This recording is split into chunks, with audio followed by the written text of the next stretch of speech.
one-point game.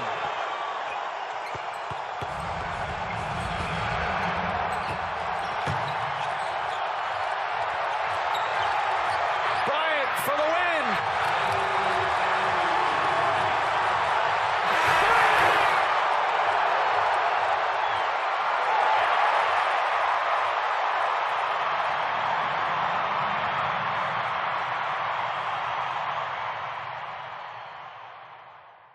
Dear basketball.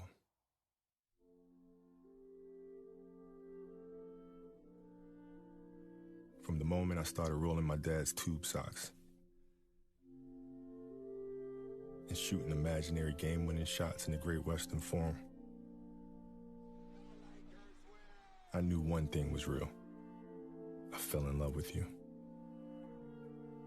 A love so deep, I gave you my all. From my mind and body to my spirit and soul. As a 6-year-old boy, deeply in love with you, I never saw the end of the tunnel. I only saw myself running out of one. And so I ran. I ran up and down every court after every loose ball for you. You asked for my hustle. I gave you my heart. Because it came with so much more. I played through the sweat and the hurt.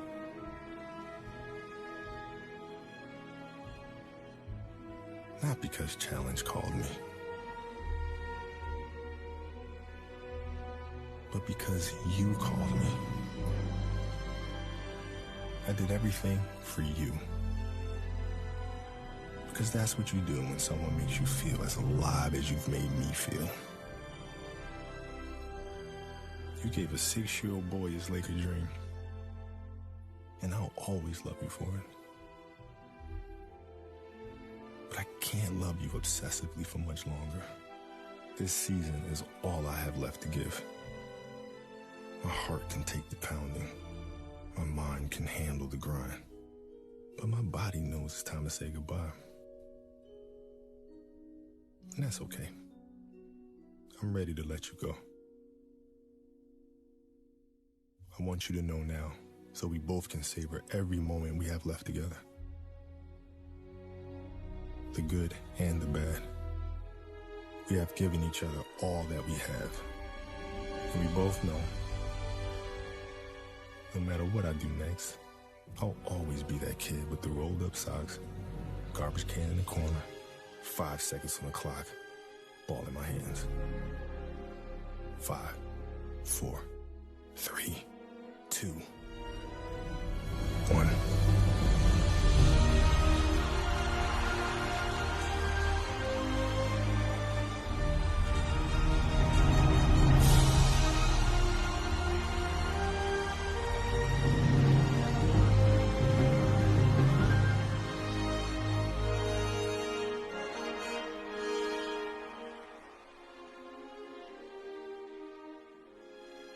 Love you always, Kobe.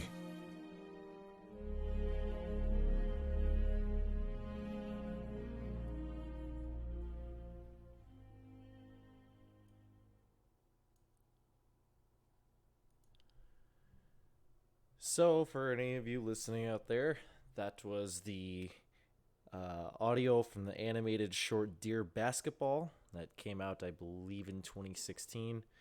And that was Kobe Bryant narrating his letter of retirement to the Players Tribune.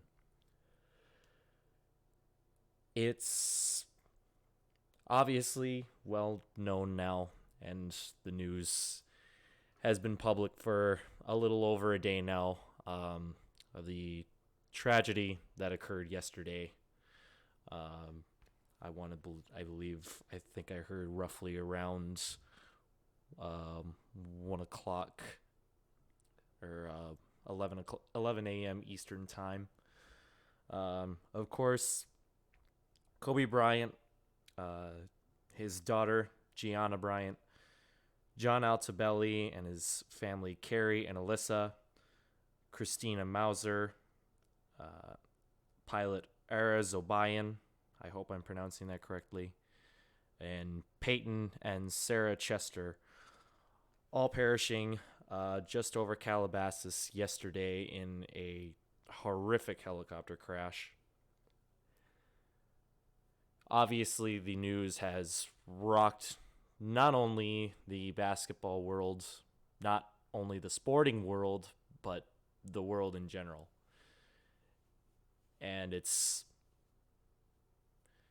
I've been thinking hard about it, trying to find ways to open the show. We got a lot to talk about in this one. This will probably be about a 2-hour show where I might have to take a break for a little while. But I've been thinking of ways to try and open this episode, try and talk about Kobe Bryant.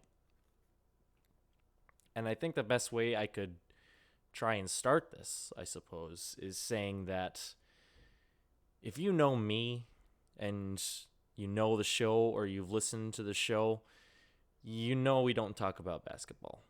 I don't talk a lot about basketball. I don't really know the game a lot. I don't watch it enough.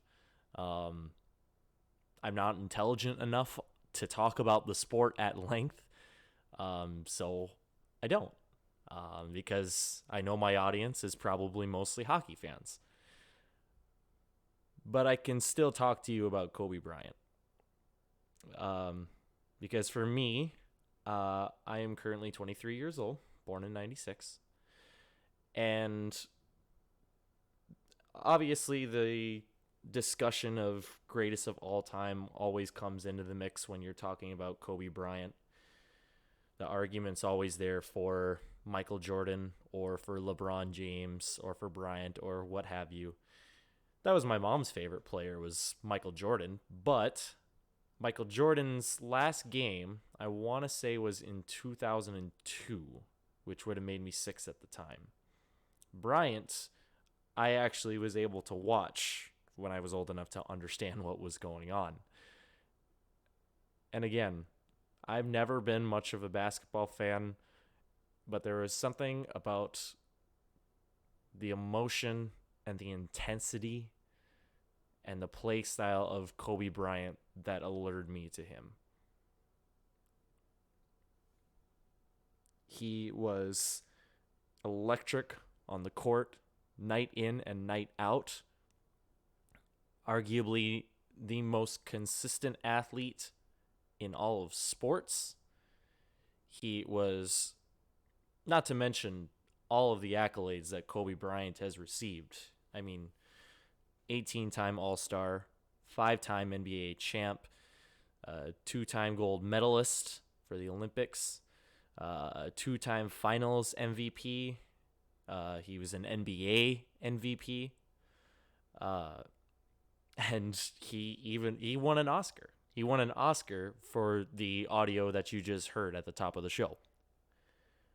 But to watch Kobe Bryant progress through his life, and I thought Colin Cowherd had a really, as have a lot of sports media all over the country and the world today reflecting on it, I was really interested in what Colin Cowherd said when he mentioned that he was in the NBA for almost 20 years. I think it might have been 19 or 20 in total.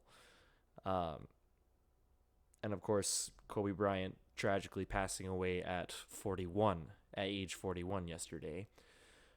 But we saw the maturation of Kobe Bryant on the TV screen. We saw and knew and loved Kobe Bryant since he was just a young teenager, and we've seen more of his life holding a basketball on a TV, on a court, be it at Staples or be it at the Forum or be it anywhere in the United States or Canada.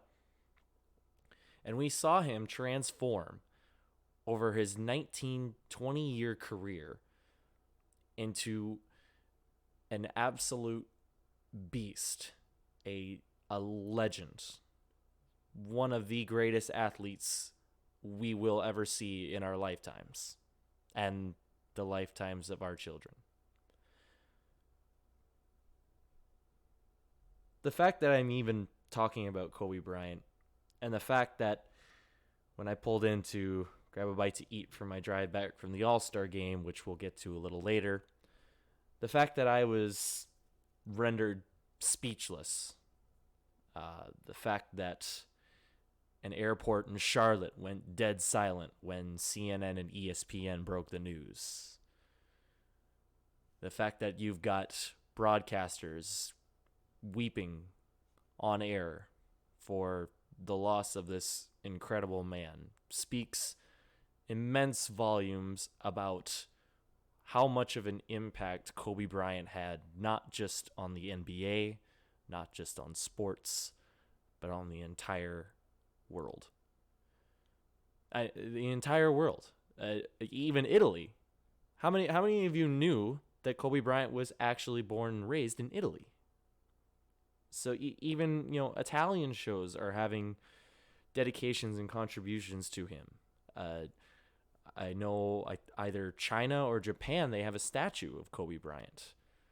The Philippines held memorial services for Kobe Bryant. This is going to be an event that's going to impact us for a long, long time.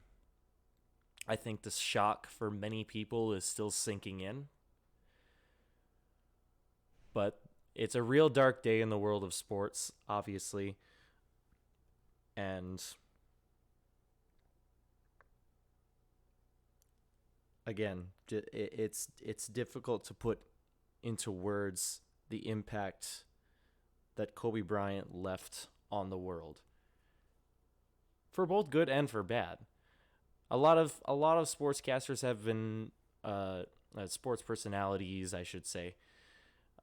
They've been talking about like the phases, the acts of Kobe Bryant's life, which they weren't always pretty. And to those of you trying to bring up the allegations, we're looking at you, lady from Washington Post. Come on, now's not the day. Come on.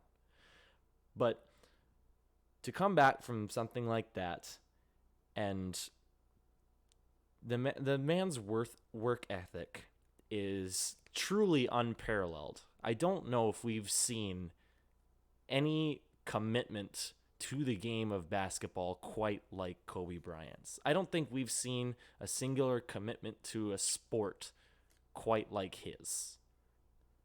I mean, how many people have nicknamed themselves and got it to stick? Right now, I can think of one. That's Kobe, the Black Mamba.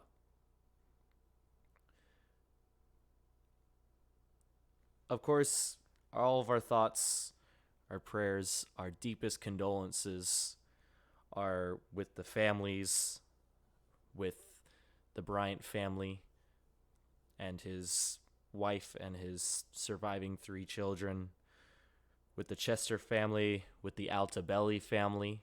John Altobelli being very revered amongst the baseball community as, I believe, with Orange County College baseball coach. And again, it's so difficult to put into words the loss that we have all experienced. And it's going to be a tough one to move on from. But again, remembering the legacy of Kobe Bryant, beyond all the accolades, beyond the 33,000 plus points, which now I believe makes him 4th all time, because LeBron, I believe, passed him on Saturday or on Friday. The legacy that this man left in the 2nd and 3rd acts, if you will, of his life. Especially even after he retired. I mean, Kobe Bryant was known as, people have been calling him an assassin on the court. And he was a Terminator.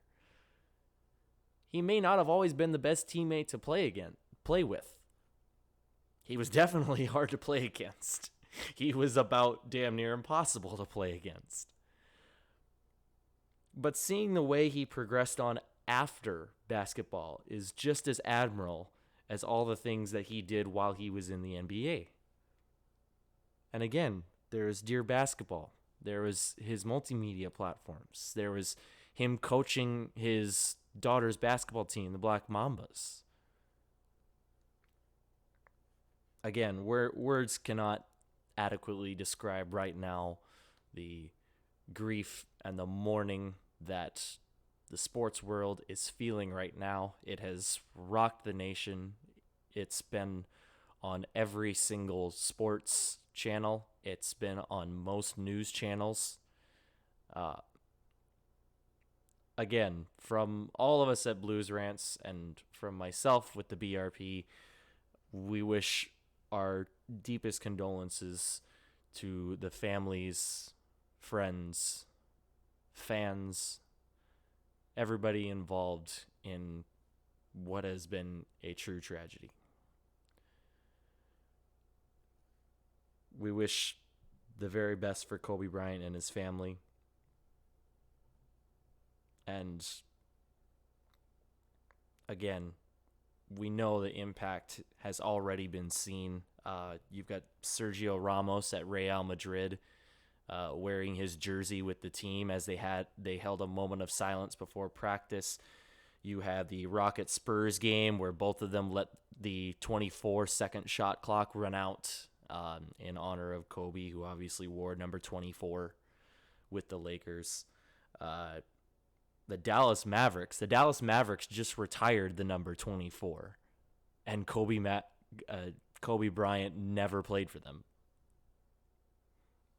So that's got to tell you an awful lot about just how incredible of a player, how incredible of a man, how incredible of a family man Kobe Bryant was. And we once again wish nothing but our deepest condolences for Kobe, Gigi, Peyton and Sarah Chester, John Kerry and Alyssa Altabelli, Christina Mauser, and Ara Zobayan, the pilot, who all perished in that helicopter crash. So that'll be the intro for this, and we'll get on with the regular show.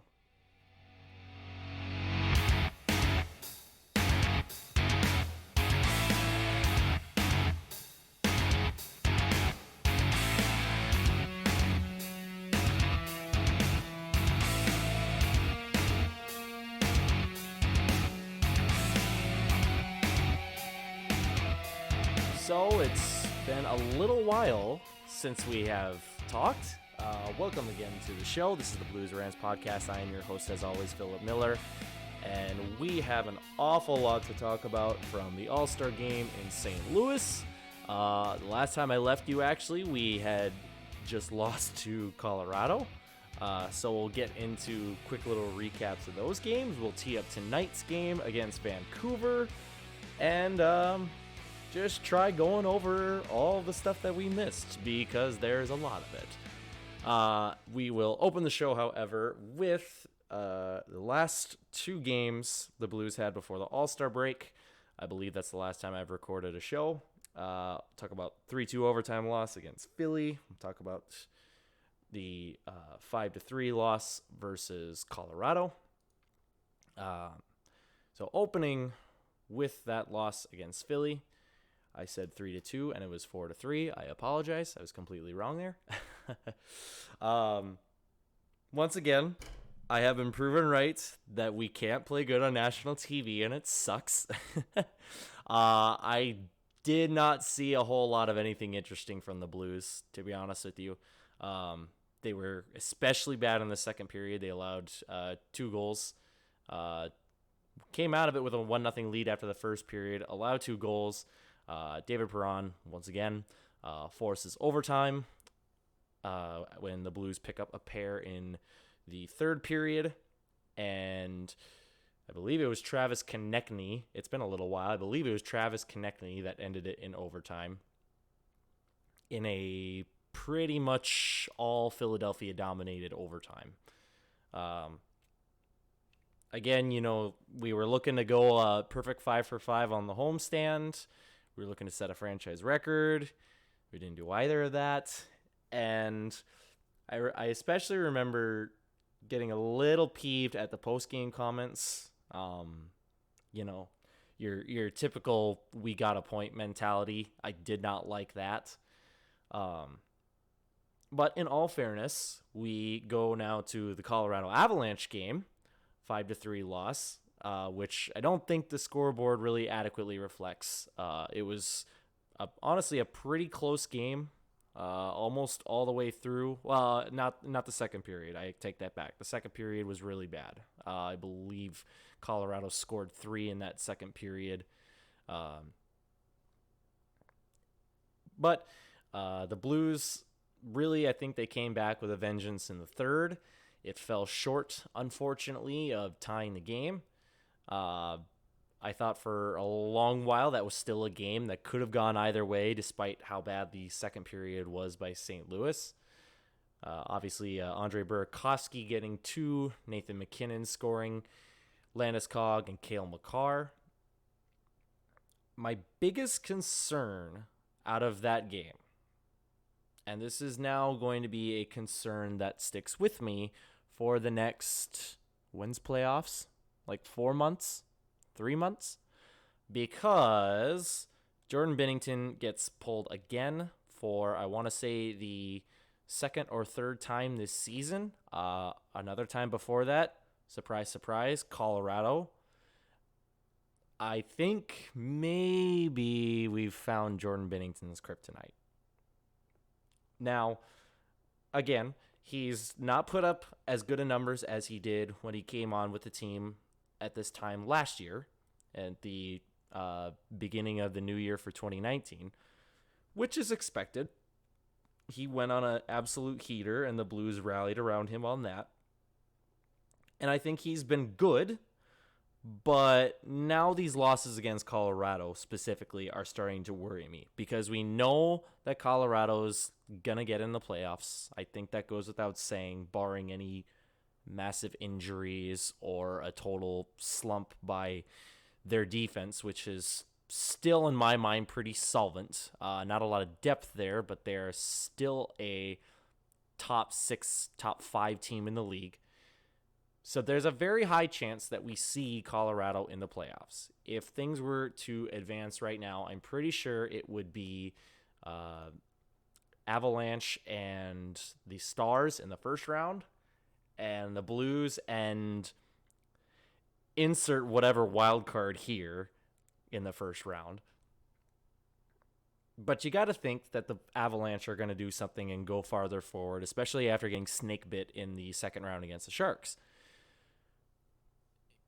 Jordan Binnington obviously is going to be the guy. He's going to be your number one. There's no question. I'm sorry, Jake Allen. I love you. You know I do. But it's going to be Jordan Binnington. If he can't figure the Colorado Avalanche out, or if the Blues can't play well enough in front of him, we got a big problem here. Because they have a fantastic goal differential of plus 36. That is the best in the Western Conference. That might be second best in the league. I think it is, right behind Tampa Bay. You've got to be able to figure out how to solve the Colorado Avalanche, because all signs are pointing to at some point they will meet each other in the playoffs. We all know that the Blues are in for the repeat, along with teams like Tampa, Pittsburgh, Washington, and Boston. In Colorado, I'm sure they have their eyes set on the Stanley Cup, obviously. But they still have a lot of pieces that make them competitive enough to where it's not just a pipe dream for them. The idea of making the playoffs or going far in the playoffs is not going to be enough for this team. The Colorado Avalanche have a wagon of a team. Nazem Kadri has produced well. Their health is finally coming back in the second half of the season, which again, I think has contributed to the fact that the Blues are now 1-2 against them. It's going to be a real tough grind to whoever runs into that team. And I almost put money on it that the Blues might see them. So whatever Jordan Binnington has to do, whatever the back end of the Blues defense has to do, you got to solve Colorado if we're going to go anywhere. I thought the same thing last year about Dallas. Personally, I didn't think we would get past Dallas. Now, of course, I was proven wrong a little over 80 minutes later, thankfully. But it was, again, another grind all the way down to the very bitter end. And I'm probably more scared of Colorado this year than I was of Dallas last year. Or perhaps even of Boston. Boston's still playing incredibly well, but I think I'm still afraid more of the Colorado Avalanche than I am the Boston Bruins or the resurging Tampa Bay Lightning. So, whatever needs to be done, I think Colorado has to be your enemy number one going down the rest of the season. I think the Blues play them one more time, before the end of the regular season. But if you're voting out Colorado for anything, or if you're just thinking the Blues should be a shoo-in to go deep again or to try and repeat for the Stanley Cup, take a look over at the Tampa Bay Lightning and then come back to me, because we all know how that ended. So, just don't let off the gas. And I think the Blues obviously are pretty close to clinching that playoff spot. I believe they're, according to Money Puck, they're around a 99% chance. But I say don't take your foot off the gas. I say keep playing the way you're playing and just carry that confidence into the playoffs. And carry that into tonight's game in Vancouver to start off this Canadian road swing. Getting into the game tonight against the Vancouver Canucks. Canucks are right there in this wild Pacific Division race. Let me just break this down for you. Here is your Pacific Division standings by points. You have Vancouver in first with 58. Edmonton second, 57. Flames third, 57. Coyotes fourth, 57. Golden Knights fifth, 57. If the fifth place Golden Knights lose in overtime, they immediately get bumped up to second. I repeat, they go from fifth to second, completely out of the playoffs to a solvent playoff spot. That is how topsy-turvy this Pacific Division is right now. And that, I believe, is one of the big key factors into coming into tonight's game, is the Canucks are on a real hot streak right now. They're 7-3-0 in their last 10. They're looking for their 8th straight home win. They've been incredibly good on home ice. You got to find a way to silence that crowd, because obviously they're getting into it. And the Canucks, this is probably the hungriest team that we have seen out of Vancouver for many, many years. It's been, I believe, 4 years since they have qualified for the playoffs. And you've got a real young, hungry team in there with obviously some of the all-stars at the game Friday and Saturday, like Elias Pettersson, Quinn Hughes, Jacob Markstrom, who's been fantastic in net for them so far. This is a really good young team. The rebuild for the Canucks is finally starting to turn around, especially even with the departures of the Sedin twins. And you can't let them take any early momentum. I know how many times we've talked about the Blues scoring first has almost always converted to a win. It's always converted to points. But again, I think scoring that first goal, or at least keeping the building quiet, is going to be crucial into getting a win for tonight. Another interesting stat that I noticed, this is from Sean Tierney of the St. Louis Athletic and of chartinghockey.ca, which you all should definitely go and visit if you are a stat head like I am. Their shooting percentages have been all over. They've been all over the books. Literally in the course of about 2 months, they've been the worst, And they've been the best from 31st to 1st in 2 months. Their shooting is almost just completely at random. Lord knows what they could do tonight. Other than that, they're pretty much down the road in the rest of their stats. They are 7th on the power play. The Blues are currently standing in 4th. The Canucks are middle of the road in goals for, in penalty kill, in goals against. They've been a very kind of wishy-washy team, including that save percentage and that shooting percentage, like I mentioned. So, I would come out hot out the gate because of this All-Star break, but this is a team that's been kind of wishy-washy. You might not know what to expect, so I just prepare for the worst. Batten down, get your team back into gear, get back in the win column, which the Blues could really use one after dropping their last 2 before the All-Star break, and just act like it's, just continuing on with the rest of the season and keep focusing on the next 33 games. They've put themselves in this great position so far. No reason to stop that train now. Just keep things rolling. We'll be in playoffs before you know it. Speaking of playoffs, a lot of transactions, a lot of rumors. Not a lot of transactions. One transaction that I noticed happened yesterday. Troy Brouwer put on waivers.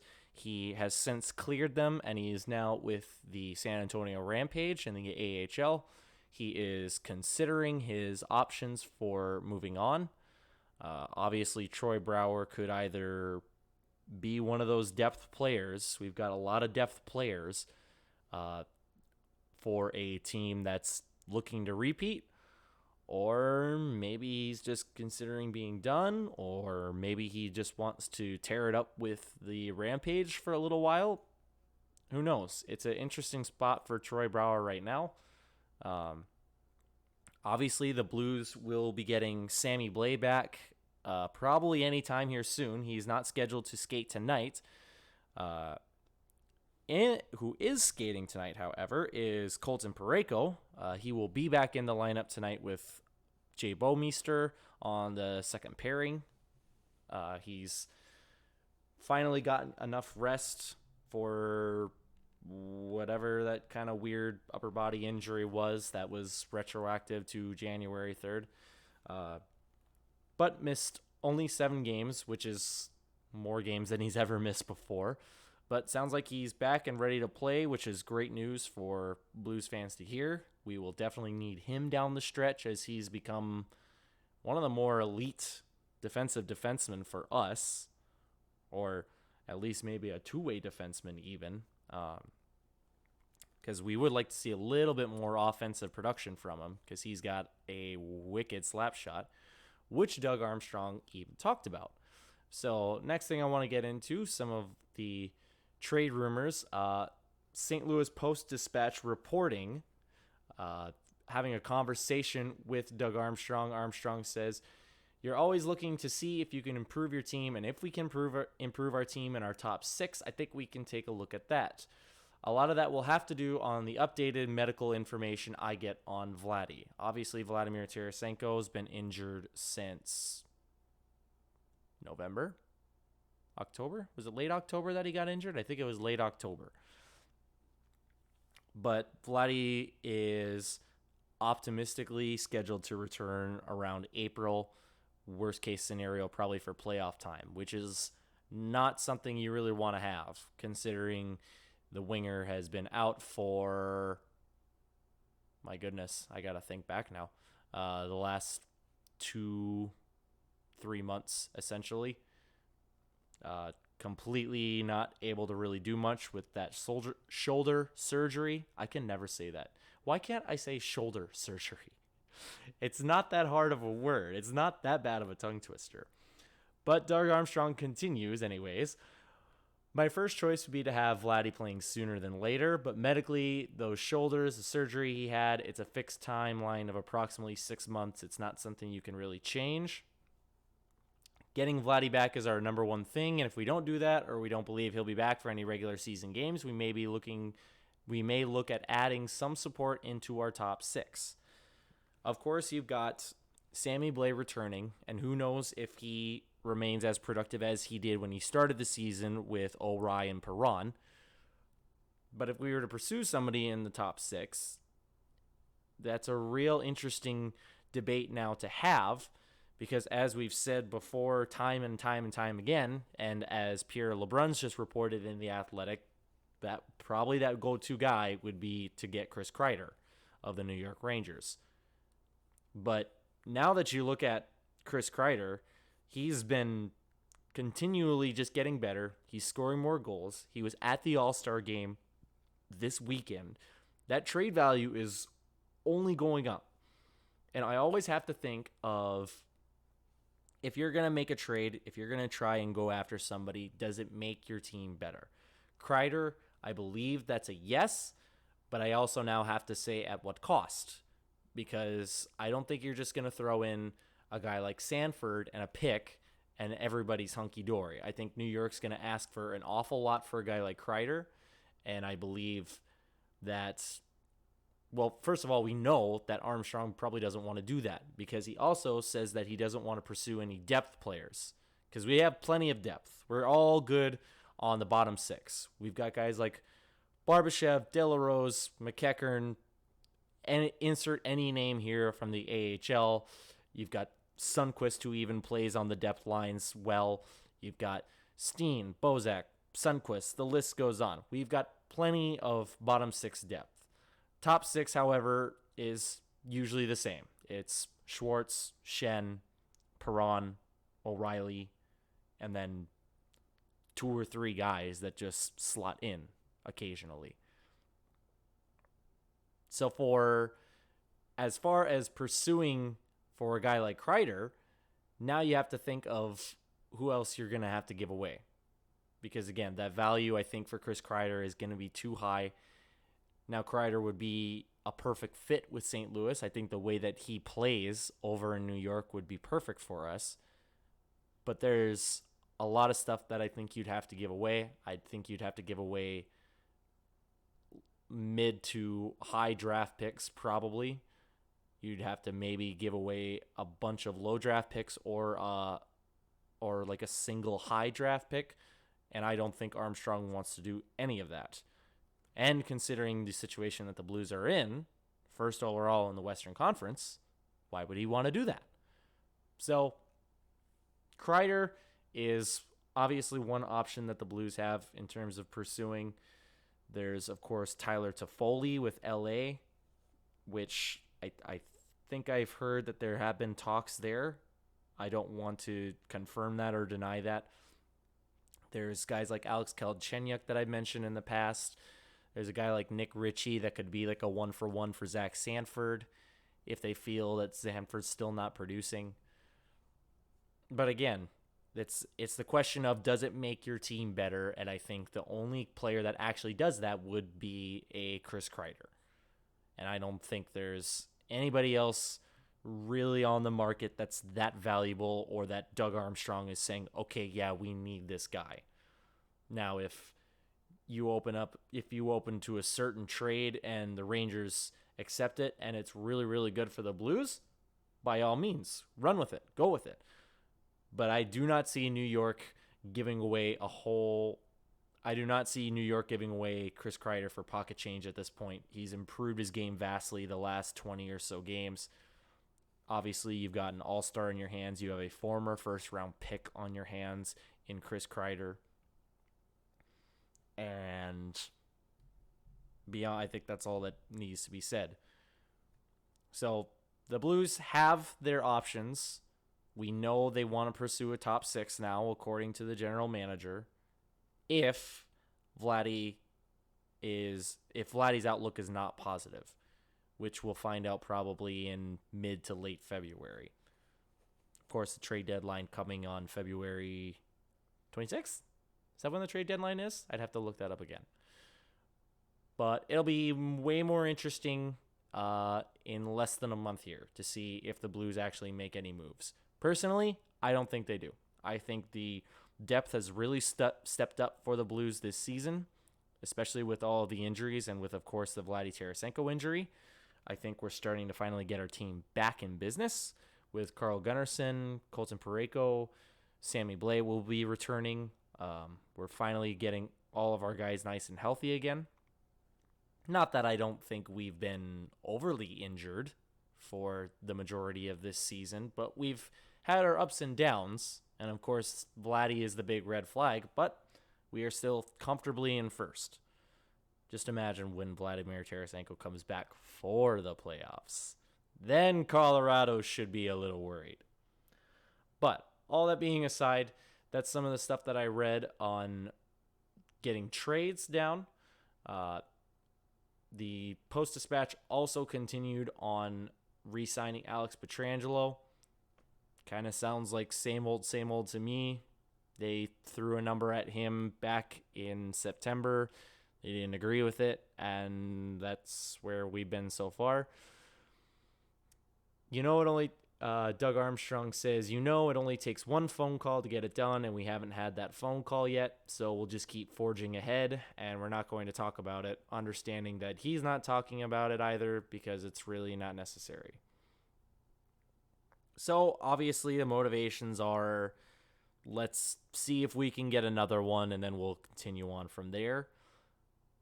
Once again, I don't see how they don't re-sign Alex Pietrangelo. I don't see how you just get the cap crunch to work beyond that for your franchise captain, even if it takes a $9+ million cap hit. But at some point, now the nerves are going to start setting in on Alex Pietrangelo, who just represented the home squad in the All-Star game, along with three other guys. Jordan Kyrou Doug Armstrong talked about him. I gave him my word that I wouldn't send him down. In hindsight, going down probably wouldn't have been the worst thing for him, but I told him he didn't need to go down. He's done everything down at the American League that we wanted to see. He just has to continue to work hard off the ice and wait for the opportunity for the coaches to give him that chance to play. I've been liking Jordan Kyrou's game a little bit. Once again, it's always been a factor of he hasn't quite pulled it all together just yet, but I still have liked his play. Perhaps not always on the top lines, top six, sometimes with Perron and O'Reilly there. But at some point now, it's going to have to get to the point of, okay, you need to address this guy. You need to get him more NHL minutes. If you're talking about he's proven himself at the AHL, then give him the chances that you believe that he's deserved. So get him more minutes. I don't care if it's on the second or the first line, but find ways to get him more minutes so then he can actually prove himself to the NHLer that we know he is, even if he doesn't have it all together yet. So Jordan Kyrou, I like the direction that he's going. It has taken a while, but he's showing a lot of promise as a soon-to-be full-time player for the Blues. Just depends on where and for how long. But start getting him more minutes, or else I'm starting to see this more as like a Dmitry Yashkin failed experiment. On Colton Parayko, as I mentioned earlier, he says, Colton, he's a great skater. I think that there's more offense there that he could express. He's got one of the best shots in the game. I'll talk about that later. And I'd love to see him get the opportunity to get that off more often, putting himself in the situation. I know Al MacInnis and Larry Robinson have talked to him, not recently, but over time, about just trying to get the opportunity to get that shot off. But when you're getting no special teams play, it's very difficult to get in those situations too. So I would say he's been a good player. I think there's more there. He has to find a way to push and prod his way into those situations offensively. So interesting, a couple of things with that. First of all, Colton, shoot the puck. I swear the amount of times that he just defers to one of his forwards, just shoot the puck more often, dude. We know you have a hard slap shot. At worst, that creates like some chaos in the front of the net or gets blocked by another player. And I mean, you and Jay Bouwmeester are the shutdown pair for the Blues, probably like the best shutdown pair in the entire NHL. Maybe Carolina's got somebody better in like Jacob Slavin and whoever else. But I mean, Colton, just first of all, shoot the puck more. And then the second thing, not actually on Colton, but on the coach, if I'm reading between the tea leaves there, again, Doug Armstrong saying, when you're getting no special teams play, it's very difficult to get in those situations. So Colton Parayko, not a power play guy. Is that Doug Armstrong saying that he wants him on the power play? Because I probably agree with that. I agree with getting Colton Parayko on there and getting 4 forwards out there.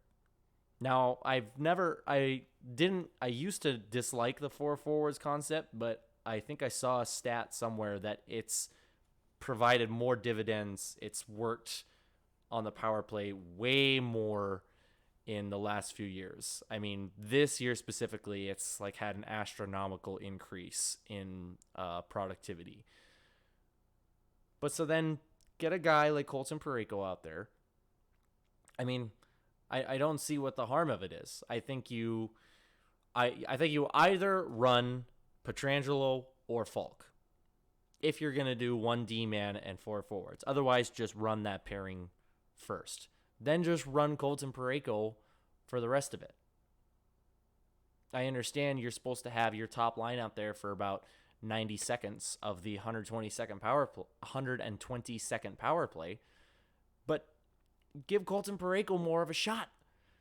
I mean, how many of our chances start with getting a guy way up high and just taking a point blast and hoping for a deflection or a rebound? And what happens if that goes south? Well, usually the other team just clears it out. Although I don't know, the Blues tend to kind of be a little mucky when it comes to the zone exits on their own power play. But if you're not going to give Colton Parayko the minutes to try and contribute offensively, then he's probably not going to contribute offensively at even strength either. So for me, I think you start getting Colton Parayko in on the power play more, I think his numbers and I think his shooting percentages will improve greatly, because he has not been taking a lot of shots this year, and I think he's only got 1 or 2 goals. I'd have to take a quick look here. Thank you, Hockey Reference. Yes, 2 goals, 11 assists.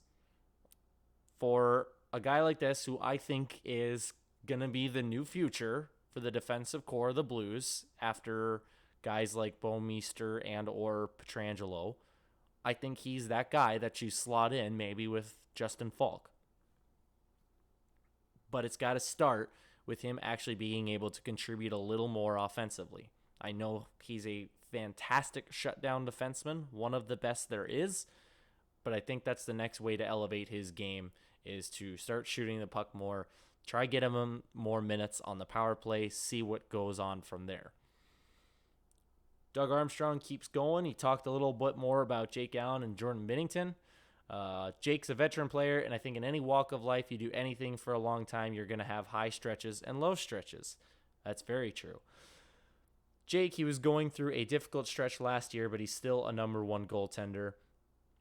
Binnington came in and took that job last season. Jake just asked for an opportunity to come back here and compete, and I think he's had a really good season. No arguments with that there.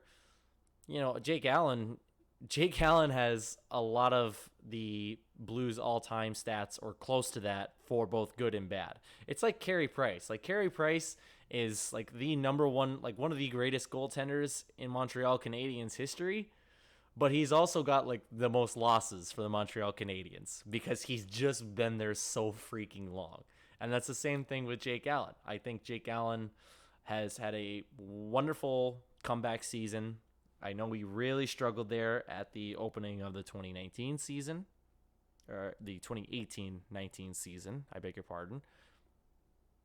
And I love what he's doing right now. He's been a force on the road, and you keep that going, he's going to start breaking some more numbers.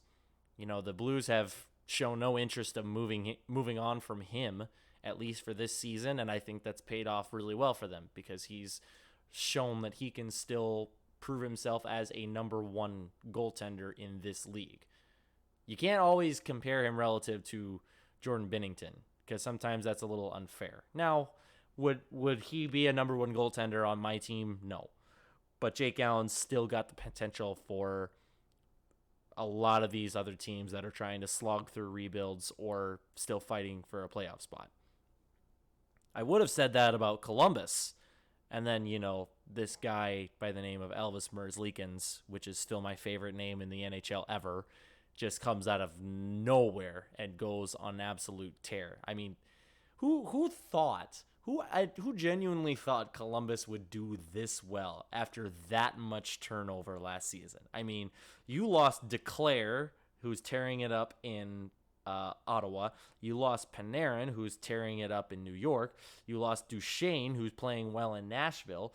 You lost I can't even keep all the names together. You lost Dzingel. You lost Sergei Bobrovsky, who's finally kind of starting to come back to form in Florida, I think. I'm not entirely sure on that. I think I've yet to be convinced that he's going to be good soon here with Florida. But Florida, too, they've been on a tear. I think they've got the longest active win streak right now with 6 or 7. But if you look at the team of Columbus and all of that superstar talent, I mean, Duclair was at the All-Star game, and Bobrovsky's a previous Vezina winner and a previous All-Star, and all of a sudden they're still in the wild card race, thanks to guys like Elvis Merzlikins, Seth Jones, the other All-Star for Columbus, getting the job done. So hats off to them. That is probably going to be it for some of the hockey rumors and some of the hockey talk with Doug Armstrong. Again, sounds like we might be interested in a top 6 within the next month. We'll keep an eye out on that. We'll talk a little bit more about what we missed, but I've been talking for the last half hour, 45 minutes or so. I'm going to need a quick little break and get my voice back here. We will take a short break, be back in about 3-4 minutes.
4 minutes to the top of the hour. Welcome back to the program. Again, I am Philip Miller for the Blues Rants podcast.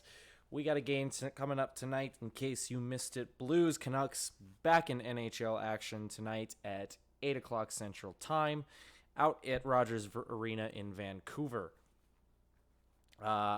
If you missed the first half of the show, obviously we talked about the tragedy surrounding Kobe Bryant and his daughter Gianna dying in that helicopter crash early on Sunday.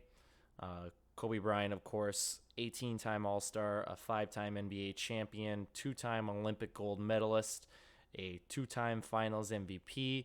He had won an Oscar for his animated short Dear Basketball.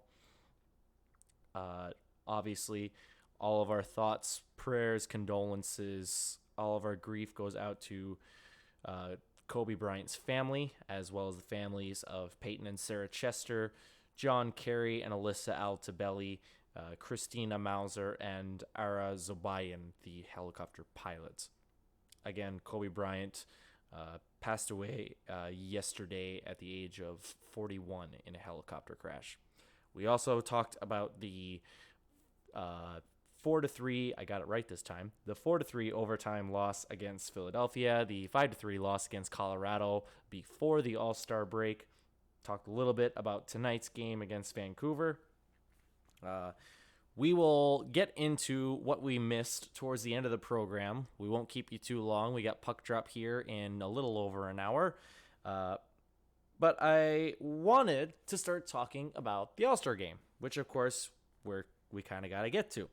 I was actually able to go to the All-Star game, not the skills competition, but I managed to land myself a ticket to the All-Star game. Again, there's a lot of mixed feelings about the All-Star game. Probably most of them negative. But still, I will say going to it in person is way better on TV. I know people have said that before. I can confirm it is much more enjoyable to go to it in person for quite a few reasons, actually. We'll break down some of the skills competition in a little bit, but going into the All-Star game, again, I do not live in St. Louis. Had a 12-hour drive to get all the way to St. Louis, and then another 12-hour, 13-hour drive back. But totally worth it, in all honesty. I thought the fanfare and just the general pomp and circumstance of the whole event was great. I thought it was a really, really fun atmosphere, and that's what I think is sometimes needed. I know the NHL All-Star break is arguably the worst one in the league. It's right down there with the Pro Bowl for the NFL, and then I'd probably say the MLB All-Star game and then the NBA All-Star game being the best. But for the NHL All-Star game, say what you will about the events, if they're tired or boring or not very entertaining, just the environment and the atmosphere of being inside the All-Star game was awesome. I have personally not been to Enterprise Center. Boy, oh boy, I'd have to think about the last time I went to a Blues game in Enterprise Center. It's been a long time for me. But the emotion and the excitement and the anticipation, especially the fact that it's an All-Star game on home ice, was super fun and really entertaining. The other thing I really enjoyed about it is the amount of non-Blues fans there. Obviously, it's predominantly Blues. You know, you'd probably have to say about, 15,000 Blues fans if we're considering the capacity is a little over 18,000. But it's a lot of fun. It's a lot of fun to have that rapport amongst your opposition when there's really no reason to be angry at one another, if that makes any sense. So I'll give this some context. Like, for instance, I always go to the Minnesota Wild games in Minneapolis when the Wild play the Blues because it's the closest arena I have. next to me in Fargo, North Dakota. But there's always that little, if any of you have ever been to an away game, and if you haven't, I definitely recommend it. But if you've ever been to that away game, there's always a little sense of rapport between you and all the other fans of your team in the building, because there's not a lot.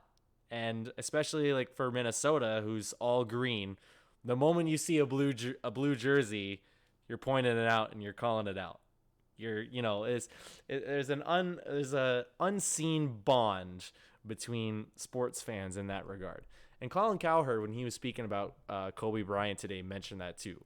Like, people have asked Colin Cowherd if he wanted to go into politics because they think he could. They think he'd be a great debater. But Colin Cowherd doesn't want to because of, just kind of the general toxicity that surrounds politics. And he said that music and sports are two of the great unifiers in our world. And I think he's completely right. I mean, you can go to an away game, and if your team scores and there's no goal buzzer, the only thing that's being heard is you and the 200 other fans in the building of your team. And you're emoting and high-fiving one another, and all the bitter other hockey fans or other sports fans of the wrong team are just jeering at you. Maybe with hockey fans, some of them will chirp at you a little bit. I've definitely had that with Minnesota fans, with Winnipeg Jets fans. That's another away game that I've been to. But there was a lot of the same of that at the All-Star game, but it was with everybody. Because, nobody cares. The 3-on-3 doesn't really work for the format. Nobody's trying, Jordan Binnington lets in a couple of easy ones. Connor Hellebuyck was... Are Winnipeg Jets fans concerned with that? Are Jets fans concerned with the performance of Hellebuyck in the All-Star game? Like, again, it's pointless, but there's bad, and then there was the bad of the second period of the Central Pacific game where he gave up like a 6 spot. Don't know if that's I don't know if that's reason to be concerned, but if I were a Jets fan, I might be a little bit, considering Connor Hellebuyck has now strapped your entire team to a possible playoff spot. But all the same, again, it's kind of a shoddy format, but you still got fans from literally all over. I was sitting next to 2 New York Rangers fans from Bermuda. From Bermuda. I didn't know there were hockey fans in Bermuda. But they were there with their Chris Kreider jersey, and I think somebody had a Brandon Lemieux jersey, and it was great. And they had their accent was phenomenal. I would hear the lady yell, "Yeah, Kreider!" And it was, I had to start laughing immediately. I'm sure a lot of anybody listening loves to make fun of my northern accent, don't you know? But hearing the New York accent on this lady from Bermuda with this Chris Kreider jersey on was really fun. That was a lot of fun. And so again, like, just all the stories that come out of it, if you just start talking to random people. For instance, I started talking with a bunch of Washington Capitals fans. Turns out they came from Washington. I'm complaining about my drive. They came from Washington all the way out here to, see Alex Ovechkin not play, but I give Alex Ovechkin a pass. But John Carlson was there, and John Carlson and Braden Holtby, they were both really good, I thought. And then after that, they're going down to Texas to see family. Washington, St. Louis, Texas. You don't have to be good at geography to know that is a trip. That is a trip and a half. That is like a week of vacation time. Like, my goodness. I actually didn't ask if they flew or not, but I feel like you'd have to if you're going to travel that much. That's an oil change worth of miles that you're putting on there for a drive. But it's just that same little rapport there. And I mean, very nice family. The kid congratulated me on winning the cup, and I was like, oh, hey, same to you guys, because they just won the cup too. There's a certain environment or atmosphere to that where even though you're in the home building and it's your club that's representing at the forefront, there's still a rapport amongst hockey fans of all ages, ethnicities, sizes, teams, whatever.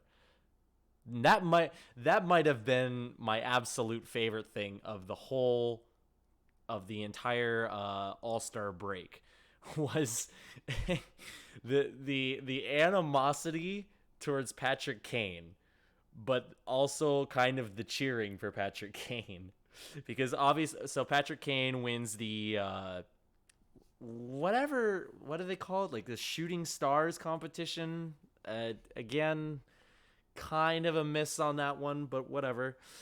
And oh man, the amount of boos / cheers he was getting during the All-Star game when he was like trying to carry the Central Division onto the final game, the championship or whatever, was really something funny. It was so funny to see. And I mean, like, he's doing the whole "I can't hear you" Selly, and everybody is like, yes, no, yes, no, yes, no. Oh my gosh. I love all that kind of stuff. I mean, just the mixed emotions that you see. TJ Oshie was very much well welcomed back. I almost forgot that TJ Oshie was another Capital that was at the All-Star game. That had to have been 3 then. Yes, John Carlson, Braden Holtby, and TJ Oshie all represented the Caps, and Alex Ovechkin obviously said no, so he got suspended for tonight's game, or whenever the Washington Capitals play next. But TJ Oshie got a great welcome back, and then he scored a goal, which the fans loved. The Tkachuk brothers were phenomenal for the whole event.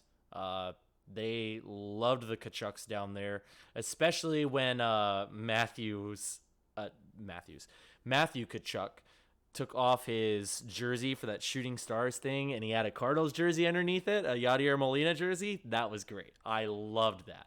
And then, of course, they got their dad up there with them, all 3 Tkachuks in the house. I thought that was something really nice and cool to see. I think that's one thing they kind of got right, like, in terms of fan service. Like, they got all the alums in there.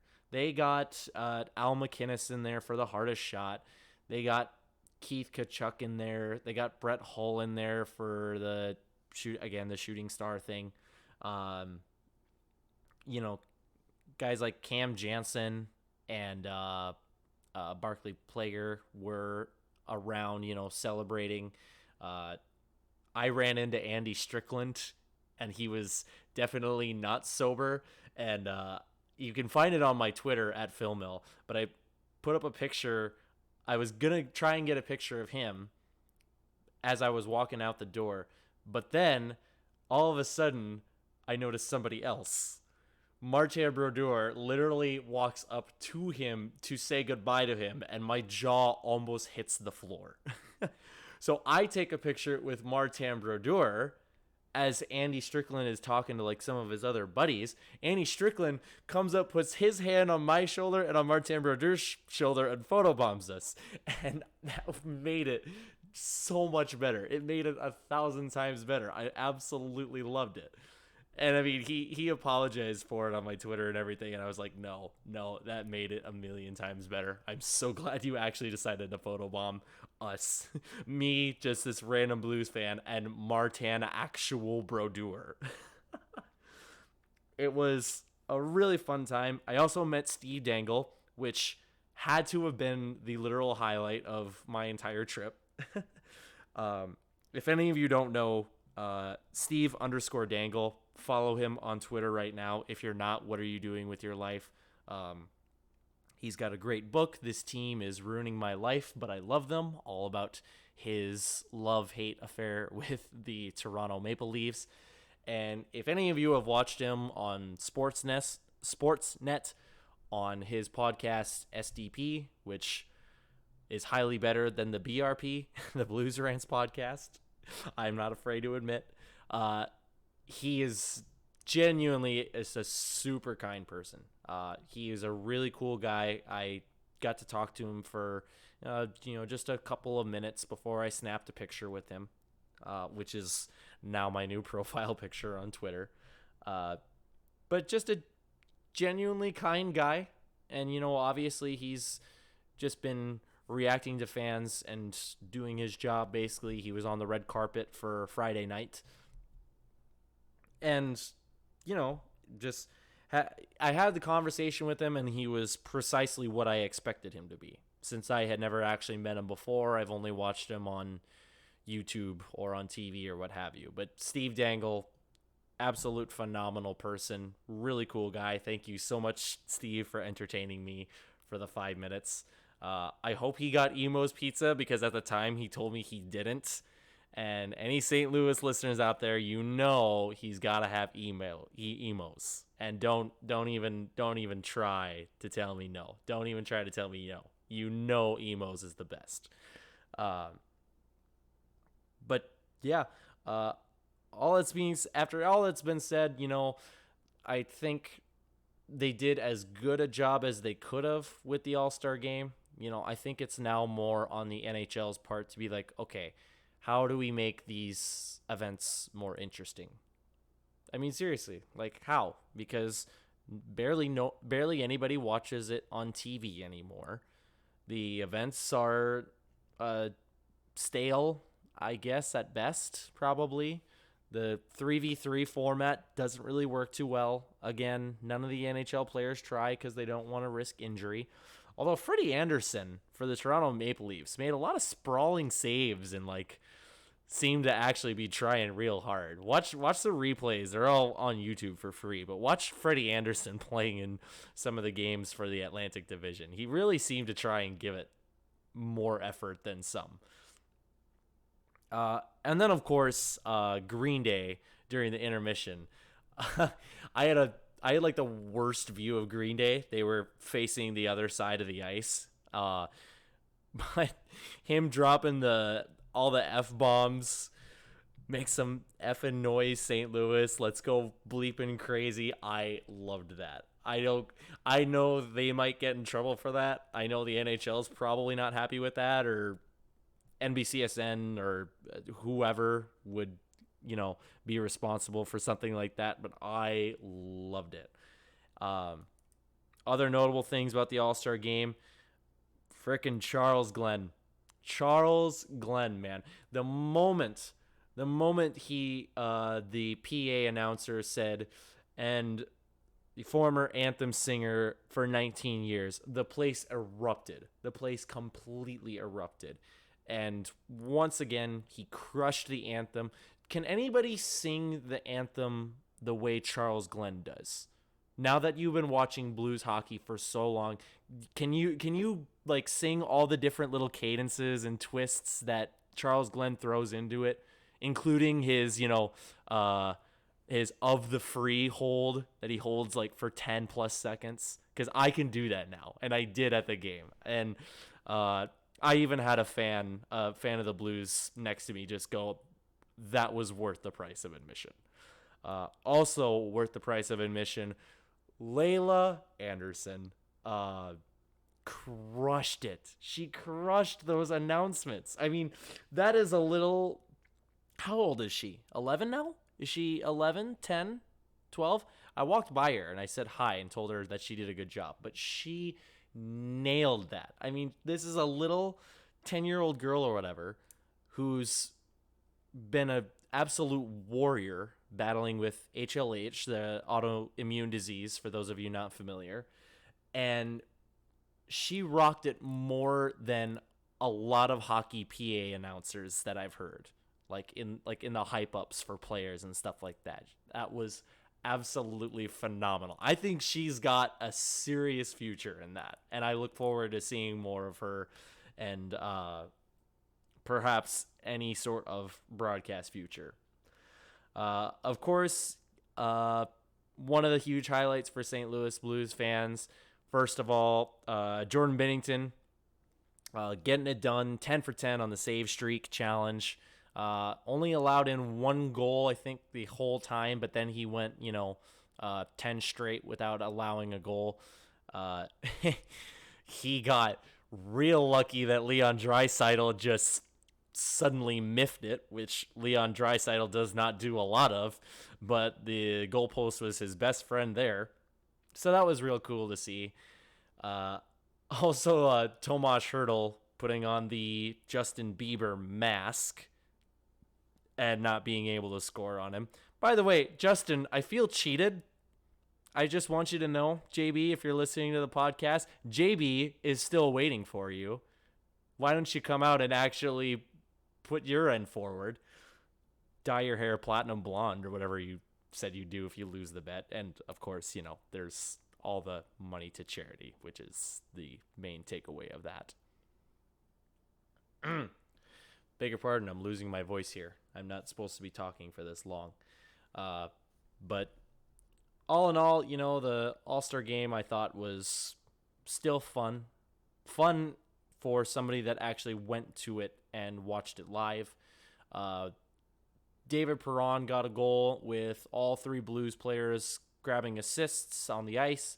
That even with the loss, I think that made it worth it. I think that was what all Blues fans wanted to see out of that. We had been talking about it and hyping it up for quite some time about, Craig Berube, he's going to have Brett Hull as his alternate coach or whatever they want to call it, and he's going to have Binnington, Perron, O'Reilly, and Pietrangelo all on the ice for the Central Division at the same time. So that was still a really fun thing to see. Again, I got a kick out of all the reactions, good and bad, for Patrick Kane, for the Kachucks, for TJ Oshie, all that jazz. And again, I think St. Louis did as well as they could with it for, despite, all the rather lackluster events that we've now had. But one thing I did want to point out, and by the way, if you guys didn't see this, look this up. The AHL, the American Hockey League, also had their All-Star game. And while, who was it? Shea Weber. Shea Weber won the hardest shot for the NHL All-Star game, clocking in 106.5 miles an hour. Martin Frk, I've never known how to say his name. I should have looked that up. Martin FRK shot 109.2 miles an hour. That I'd almost call BS on that. That is insane. 109.2. I think the record is still like 107.5 or something like that for the NHL All-Star game. And Shea Weber, who's had like one of the hardest shots in the league for like the entire time he's been around, gets 106.5. That's almost 3 miles an hour slower than Martin Verge. 109.2. I couldn't believe that. Also, if you missed it, Al McInnes took a hardest shot. He still got it. 100.4 miles an hour. That's pretty darn impressive for a guy his age. But I wanted to bring up that point because that could be what one problem is with the All-Star game. Because, yeah, you have guys like Jacob Slavin and Shea Weber and, of course, Captain Alex Pietrangelo taking these hard slap shots. And that's all fine and dandy. But there's a lot of players that immediately come to your mind that could have a harder slap shot. Colton Parayko, who I said I was going to mention earlier in the show, he's shot a 104, which I think beat 2 or 3 of the guys playing that were in the hardest shot contest on Friday. I'm pretty sure Mark Giordano and Elias Pettersson were both under 104. I'm pretty sure it was those two. But Colton Parayko, I remember at the Winter Classic, he hit a 104 and like in the pregame festivities. So I think it's not so much having, all of the best of the best of the best, the top 1%, all showing their stuff, at the same time, but maybe it's like an Oscars type of thing where you have the guys with the best slap shot, the guys with the best goal scoring ability. Now the goaltenders are like the one exception because you've got guys like Hellebuck and Markstrom and Tristan Jarry, I guess, and Jordan Binnington, who all rightfully deserve to be there. But I mean, like, fastest skaters, obviously Connor McDavid is part of that conversation. As we found out, is Tomas Hertl. Is that who won? I think I looked that up. Who looked that up? Somebody should have looked that up, says I, the only one responsible for this show. But I still think it'd be more fun to try and find players that, are more accurate than, say, a guy like Jacob Slavin, that can do this wacky, center field shot like Kane and Marner and O'Reilly and stuff like that. Or guys who have a hard slap shot like Zdeno Chara, who's obviously been there before, but also guys that haven't been there like Colton Parayko, who's definitely got one of the harder slap shots in the league. And again, going back to Steve Dangle, I think he also mentioned like a hardest one-timer. How fun would that be? That throws a new element into it because now you got to time it. That's like the home run contest where you still have to react to a slow pitch, if you will. But for all intents and purposes, I seriously enjoyed the All-Star game. I think if you ever get a chance to see your home team do it again, I'm sure St. Louis will get another one eventually. But if you ever get a chance to see your home team play, do it. If you get an affordable option, which mine wasn't, if you get an affordable option to go to an All-Star game, I recommend doing that as well. But that'll be it for all of my tales about the All-Star game. Again, probably the highlight was meeting Steve Dangle, but I also ran into Layla. I took a picture with Martin Brodeur and Andy Strickland, who is classically photobombing. Just a whole bunch of good stuff in general, man. Again, there's still, I don't know, something that can be improved. A lot that can be improved about the NHL All-Star Game. But all in all, as a live experience, I thought it was pretty fun. So, getting into a little bit of what we missed, and considering our last episode was before the Philly game, we've missed a lot. We've got our Super Bowl contest. The Kansas City Chiefs and the San Francisco 49ers. Went through Kansas City on my way to go see the All-Star game, and they're all hyped and ready for that. Clearly, you saw plenty of people here in St. Louis that were ready for the Chiefs to go on to the Super Bowl. I think Jordan Binnington was out on the red carpet with a Mahomes jersey. Mahomes boy. Just my general pick on who I think's going to go all the way and win the Super Bowl. I think I got to give it to the Chiefs. If nothing, then specifically because of, again, Patrick Mahomes. Because Patrick Mahomes has been just lights out, not only all season, but also in the playoffs. And he's shown how much of a versatile quarterback that he can be. Like, Jimmy Garoppolo for the 49ers is all right, but Patrick Mahomes, he's just got a never-ending bag of tricks. I mean, didn't he walk in like 2 touchdowns of his own in the division championship, or in the conference championship, I should say? I think he did. But he has shown that he's quick. He's quick on his feet. He adapts quickly to pretty much any situation that comes his way. And the defense for Kansas City, these playoffs, and I think maybe even this regular season, has been dominant. They are pretty much first or second in the league on most of the important stats. I think they have the most interceptions. I think they allow the least amount of yards on the run. which is, part of what has allowed the 49ers to excel so well. But I think with all that being said, and with Mahomes being, in my opinion, the next generational quarterback, if you're talking in terms of who's going to succeed, Tom Brady or Aaron Rodgers or Big Ben Roethlisberger over in Pittsburgh. If you talk about the next generational quarterback, I like Lamar Jackson with the Baltimore Ravens. I love Patrick Mahomes even more. So my pick, locking it in, Kansas City to win the Super Bowl. Can't wait to be wrong. What else did we miss? Marcell Ozuna. He's out. Marcell Ozuna signing a $20 million contract with the Braves.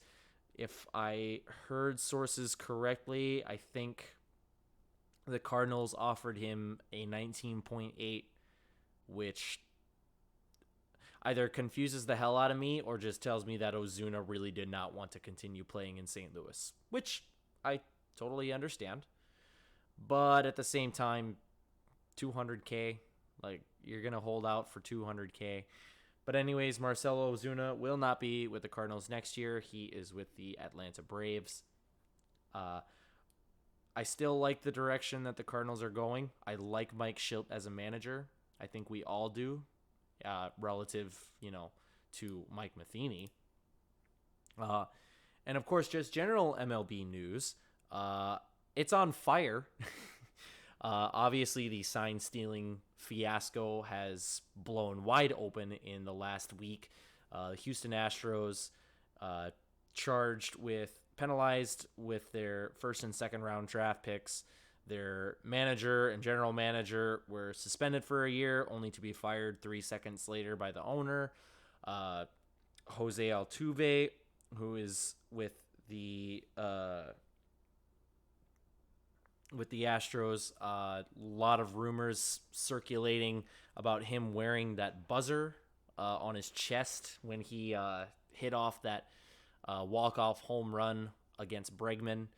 You see him rounding home plate, and he's doing the, no, don't take off my shirt, and that whole fiasco. Obviously, Alex Cora, the manager of the Boston Red Sox, is no more. He was fired for being involved with the 2017 Houston Astros. Again, I don't think they're going to do it.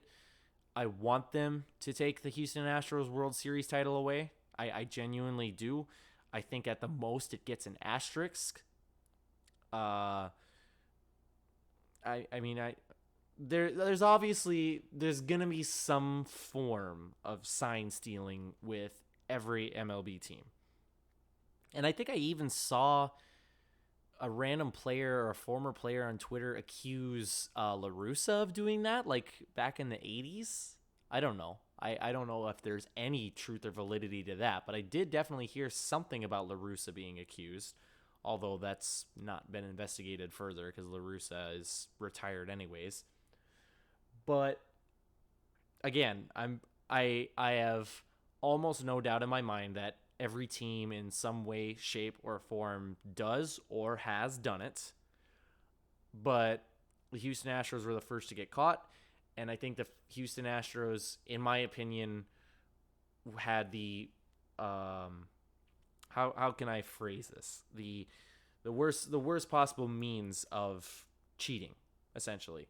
To utilize the technology in that way in particular with all of these new cameras, I think that's setting the bar a little bit lower than, any team that might be trying to take signs away from there.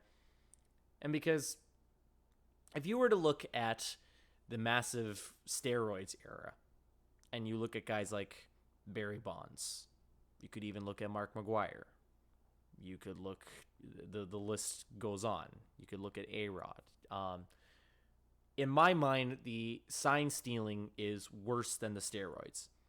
Because, yeah, you can be jacked up on steroids and you can send pitches, into the stratosphere for your team. But you still have to hit that pitch. I think the advantage of knowing the pitch that split 1 to 2 seconds before it comes at you, I think that's way more of an advantage than, being so jacked up that you can just crush 50 plus home runs or something like that. Obviously, I think it's reprehensible. I don't think that's the entire end of the story. I did see the whole drama with Jose Altuve and the buzzer thing, and like his niece, quote unquote, got involved. We don't know if it's his niece. We don't know if it's another player. We don't know if he actually wore a buzzer or not. There was the real shaky explanation to Ken Rosenthal as to why he wore why he didn't want his shirt getting taken off. There was, my goodness gracious, this has taken a whole new life of its own. I don't see it being done yet. And in terms of punishing the players as well, because I know a lot of people have called for that, I don't really see how you punish the players in this instance because of the levels of involvement. If you take steroids, you take steroids. Like, whether or not, the rest of the club has knowledge of that, that's fully on you, and you're going to get punished for that, as players deservedly have. But with the sign stealing, you don't know how much some of these guys may or may not be involved. Yeah, there's the guy banging on the trash can in the Houston Astros dugout. There's the guy that's got, allegedly, a buzzer on his shoulder or whatever. But who's to say, like Justin Verlander was in on all of that, the pitchers. Who's to say, some of these younger rookies that are still trying to prove themselves in the MLB, how much knowledge did they have of it? And you're never going to be able to prove that because nobody's going to admit to that. You're going to get accused of it, but nobody's going to admit to that. So as far as punishing individual players, I don't think that's ever going to happen, although I could be wrong. And the punishment for the Houston Astros was severe, but I think they still need to take that next step and put on the asterisk. And if they don't, well, the entire fandom of MLB is going to anyway. You're never going to look at the 2017 World Series for the Houston Astros without the thought in your mind that they cheated to get there. You're not. That's just the end-all be-all conversation at the end of the day. The Astros cheated. They got caught.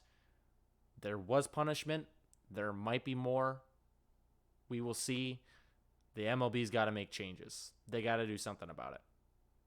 I have no idea what. I wish Manfred the best in trying to figure out that situation, but it's kind of sad to see, in all honesty. You got a sport that's trending downhill very fast in terms of watchability, in terms of audiences, in terms of revenue. And, seeing things like that, that's going in the exact opposite direction. How many people were turned off just by, Colin Kaepernick taking a knee? How many people were turned off by Deflategate with the Patriots? How many people were turned off just by the fact that the Patriots were winning so darn much? It's a bad situation all around, and I hope that some form of it gets resolved in the near future, but it's not a good look for the MLB right now. Speaking of bad look, another thing I missed since our last episode, Conor McGregor is back. Wow. I was in a jam-packed standing room only Buffalo Wild Wings to watch the fight, only to be basically disappointed by the fact that it was 40 seconds. Personally, I don't like those, and I know a lot of people don't like those. I don't like the quick little fights that are over in, 20 seconds, 30 seconds. Because, even if you do or don't pay for it, there's so much build up around this, and, is Conor McGregor really going to be back? He's a much more zen fighter right now. Cowboy Cerrone, he's one of the best MMA fighters in the UFC right now. And then you've got all that hype and build up, and then, a roundhouse kick 40 seconds in, and that's basically it. So I was disappointed in the result. Although this time I look a little bit more forward to what Conor McGregor will provide in the future, because he has now certainly proven that he's not done. I knew nobody believed it the first time he retired, and I know a lot of people don't have a lot of respect for him anymore based on, some of his extracurriculars, whether it was, what was it? Did he punch that old guy, and the whole like throwing like a cart dolly into a bus or something like that, and there was that warrant out for his arrest and all that. I know a lot of people are probably still not going to be attracted to him as a personality, which I think he's really come around to try and fix a little bit. Again, just in all the pre-fight interviews and appearances and media that I saw of him. But all the same, he's still an electric fighter. He is still an incredible talent, and for all intents and purposes, I'm still looking forward to see him beat the crap out of somebody else.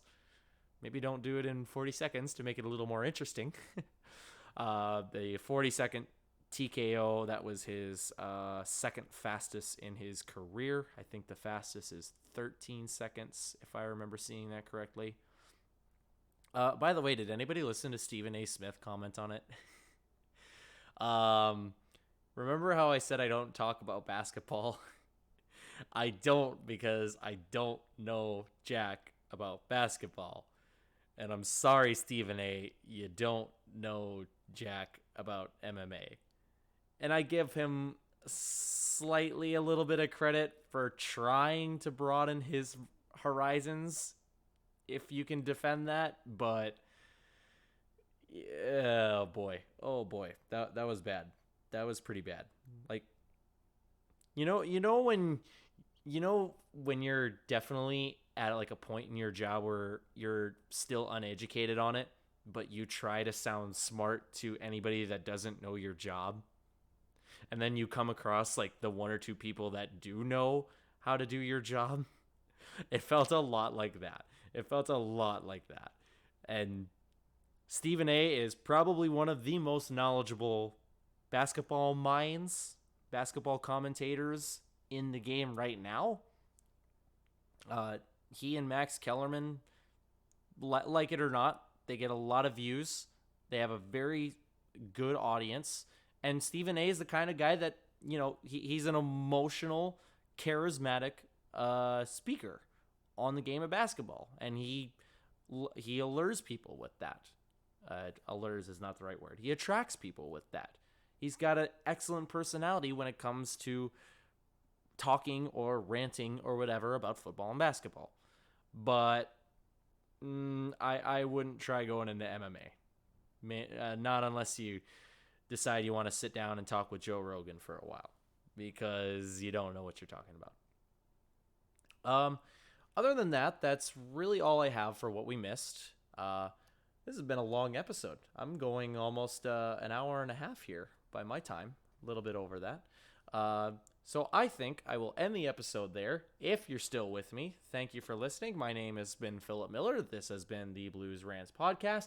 We got Blues and Canucks in 20 minutes. Pour the coffee on. Get ready. Blues and Canucks back in NHL action from the All-Star break.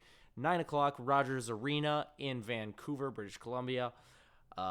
Thank you all very much for listening. We will talk to you tomorrow when the Blues continue this road swing in Calgary. Yes, Calgary. I will see you all then.